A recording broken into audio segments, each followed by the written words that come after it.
governor and Senator Hendren, Representative Jett, and Senator King for working with me and several of my colleagues yesterday and into the night to come up with this amendment that was addressed, I think, a lot of our concerns with the increase in the threshold. And then also, I know Senator Hendren, I feel like he downplayed the change in the language of may to shall.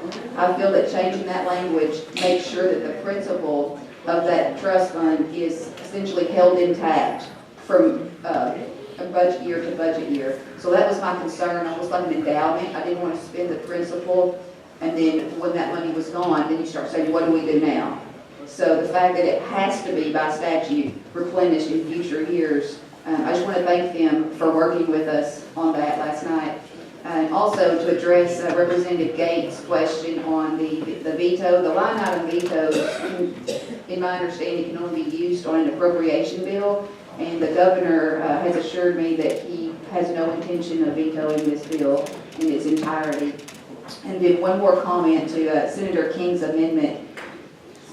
Part of this whole issue is that ALC functions as a branch, or functions essentially in a representative capacity for the entire legislative body when we are not in session. And this would allow them essentially to represent the body making these type decisions when we are not in session. And I believe it's $800-something thousand, if I remember correctly, for us to have a special session. So in order to go from a ALC to special session, in order to access this money, it would cost the state of Arkansas nearly $1 million to do that, to take that chance that we might or might not get that 2/3 vote in the entire chamber. So in my opinion, Senator King's amendment actually would cost the state of Arkansas quite a bit of money. So I actually plan to vote on this amendment the way it is, and I just wanted to thank Senator Hendren and the governor and everyone for working with us last night. So thank you. I appreciate a good vote.